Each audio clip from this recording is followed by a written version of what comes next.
وہ ایک غریب لڑکی تھی اور اسکول میں ٹیچر تھی۔ میں نے اسے حاصل کرنے کی سر توڑ کوشش کی، لیکن اس کے گھر والے نہ مانے۔ انہوں نے رشتہ دینے سے منع کر دیا کیونکہ اس کی منگنی اپنے چچا زاد سے ہو چکی تھی۔ مجھے بہت قلق ہوا۔ آخر کار میرے ابا جان نے سمجھا بجھا کر مجھے خاموش کرا دیا۔ اس لڑکی کا نام ماں ناز تھا۔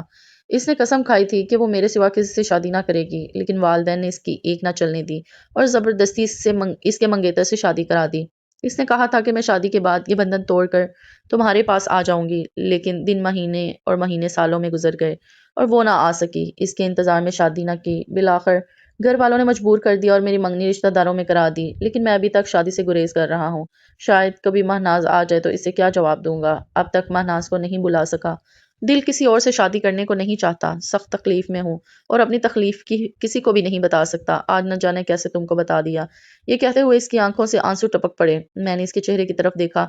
اقبال کا دکھ محسوس کر کے شدید تکلیف ہوئی۔ شاید کہ اس نے اپنی داستان میرے سوا آج تک کسی کو بھی نہ بتائی تھی۔ حالانکہ ان دنوں میں 9ویں جماعت میں پڑھتی تھی اور میری عمر بمشکل 14-15 سال ہوگی، پھر بھی اس نے مجھے اس لائق سمجھا کہ اپنا رازداں بنا لیا اور میں بھی اس کی غمگسار بن گئی۔ مجھے لگا کہ میں بڑی ہو گئی ہوں، اس قابل ہو گئی ہوں کہ کوئی اپنا دکھ میرے ساتھ بانٹ رہا ہے۔ وہ تو اپنوں کا ستایا ہوا تھا اور میں حالات کی ستائی ہوئی تھی۔ ہمارے گھر اچھا کھانے کو نہ تھا اور نہ اچھا پہننے کو، 20 نوالے ہی گنے چنے مل جاتے تھے تو روز و شب گزر رہے تھے۔ اب میں بھی اپنے حالات، اپنے دکھ اس کے ساتھ شیئر کرنے لگی۔ اسے سہارا چاہیے تھا، مجھے بھی سہارے کی ضرورت تھی۔ ماں بیمار تھی، ابو خرچہ پورا کرنے کی الجھن میں رہتے، بھائی بات نہ کرتے اور بہن کوئی تھی نہیں جس سے دل کی بات کہتی یا سنتی۔ ایسے میں ہر روز اقبال کا مختصر سا ساتھ میرے لیے کسی نعمت سے کم نہیں تھا۔ میری کوئی سہیلی نہ تھی زیادہ تمہارے سوا۔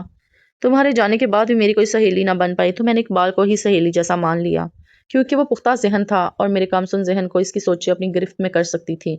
وہ یوں اداسی سے اپنی ماہناز سے جدائی کا تذکرہ کرتا کہ میرا دل اس کے دکھ کو محسوس کر کے تڑپ جاتا۔ سوچتی تھی کیسے اس کا دکھ دور کر دوں۔ کاش میں ہی وہ لڑکی ہوتی، تب اس کے درد کا مداوا بن جاتی۔ وہ اتنا ہمدرد تھا کہ ہمارے حالات کے بارے میں کرتا اور فکر مند رہتا، کوشش کرتا کہ ہم کو اس کی سزوکی کا کرایہ نہ دینا پڑے۔ 2-3 ماہ گزر جاتے تو ہرگز تقاضا نہ کرتا، ابو رفتہ رفتہ قسطوں میں کرایہ ادا کرتے رہتے۔ اسی وجہ سے وہ میرے والد کی نظروں میں اور زیادہ پسندیدہ ہوتا گیا اور ان کے دل میں گھر کرتا گیا۔ والد اسے بیٹھک میں بٹھا لیتے، چائے پلاتے، ادھر ادھر کی باتیں ہوتی۔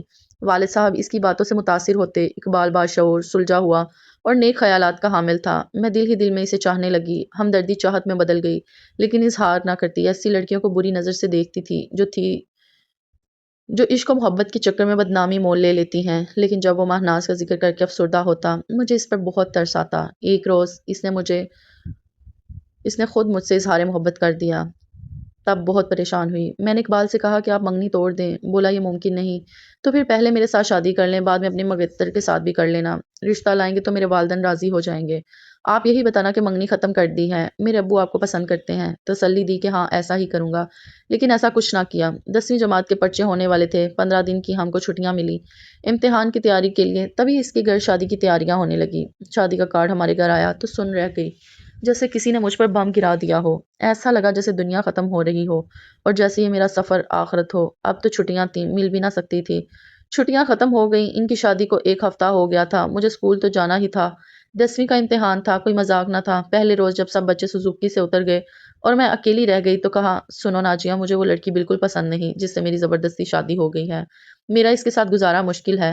2-3 ماہ میں ہی دیکھ لینا، میں اسے طلاق دے دوں گا، پھر شادی تو تم سے ہی کروں گا اگر تم راضی ہو جاؤ۔ بمشکل پرچے دیے۔ آخری پرچے کے دن جب سوزوکی میں بیٹھی تھی، دل رو رہا تھا، چہرہ اترا ہوا اور آنکھیں نم تھی۔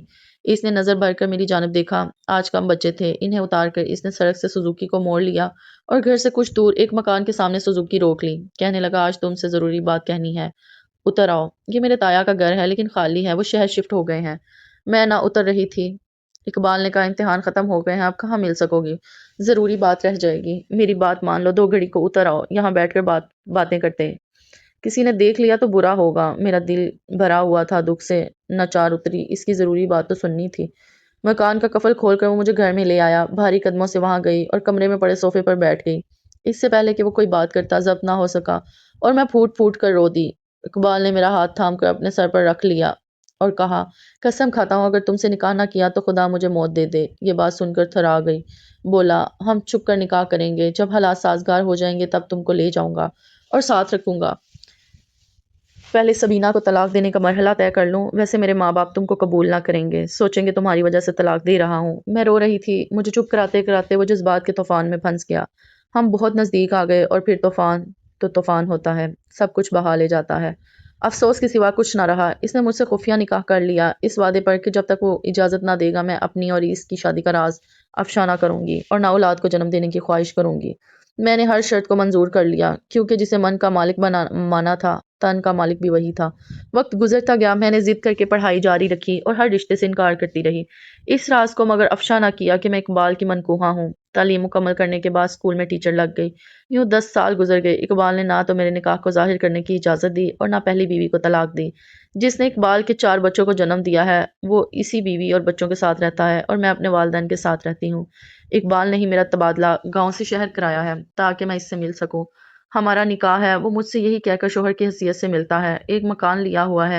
اسکول سے چھٹی کے بعد میں 2-3 گھنٹے وہاں جاتی ہوں اور پھر گھر آ جاتی ہوں۔ ہم صرف دن کو ملتے ہیں۔ کبھی ایک رات بھی میں اس کے گھر سے غیر حاضر نہیں رہی، وہ بھی بیوی اور بچوں سے ایک رات بھی غیر حاضر نہیں ہوا۔ یہ ہے میری زندگی، اس کو تم شادی شدہ زندگی کہو یا غیر شادی شدہ سمجھو۔ ٹیچنگ کر کے خود کماتی ہوں، خود اپنے اخراجات پورے کرتی ہوں۔ اقبال کا کہنا ہے کہ اس پر 4 بچوں کا بوجھ ہے، وہ مجھے خرچہ نہیں دے سکتا۔ میں ناجیہ کی زبانی اس کی کہانی سن کر دھنگ رہ گئی۔ عجیب و غریب تمہاری محبت ہے اور عجیب سی زندگی تم بسر کر رہی ہو۔ نکاح خفیہ رکھنے کا معاہدہ ہرگز نہیں میری دوست، تم اس بندھن کو کم از کم اپنے والدین پر تو ظاہر کر دو۔